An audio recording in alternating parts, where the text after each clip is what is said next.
মোদি না থাকলে বিজেপি লোকসভায় 150 আসনও পাবে না।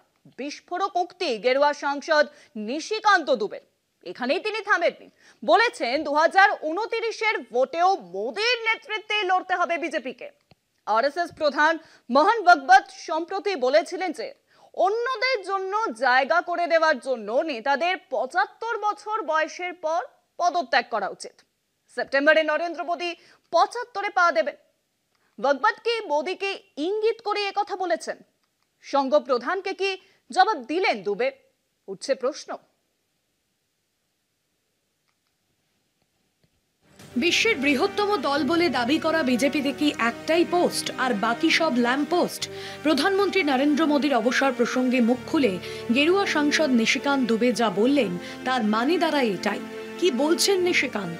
বলেছেন প্রধানমন্ত্রী নরেন্দ্র মোদী যদি অবসর নিয়ে বিজেপির নেতৃত্ব থেকে সরে যান তাহলে বিজেপি সংসদে 150টি আসনও পাবে না। मुझे तो अभी 15-20 साल तक जो है मोदी ही नजर आ रहे हैं। यदि मोदी जी हमारे नेता नहीं है तो भारतीय जनता पार्टी 150 सीट भी नहीं।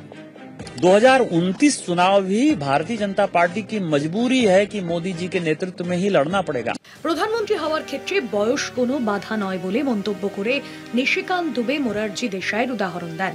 প্রসঙ্গত মোরারজি দেশাই 82 বছর বয়সে প্রধানমন্ত্রী হয়েছিলেন।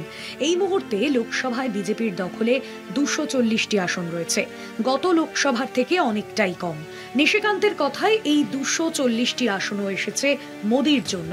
বিজেপি নরেন্দ্র মোদীর নামেই নির্বাচনে জয়লাভ করে। দেশের এবং দলের নেতা হিসেবে মোদীর উত্তরসূরি কে হতে পারেন এই প্রশ্নের জবাবে দুবে বলেছেন তিনি আগামী 15 থেকে 20 বছর কেবল মোদীকেই দেশের নেতা হিসেবে দেখেন। বিজেপির ভোট ব্যাংক তৈরির পিছনেও মূল কৃতিত্ব নরেন্দ্র মোদীর।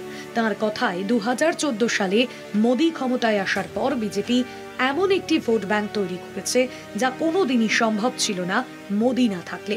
পরবর্তী লোকসভা নির্বাচনেও নরেন্দ্র মোদীকেই বিজেপির দরকার।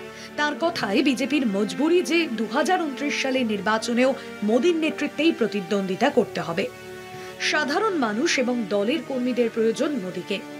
রাষ্ট্রীয় স্বয়ংসেবক সংঘ বা আরএসএস প্রধান মোহন ভাগবত সম্প্রতি বলেছিলেন যে অন্যদের জন্য জায়গা করে দেওয়ার জন্য নেতাদের 75 বছর বয়সের পর পদত্যাগ করা উচিত। সেপ্টেম্বরে নরেন্দ্র মোদী 75-এ পা দেবেন।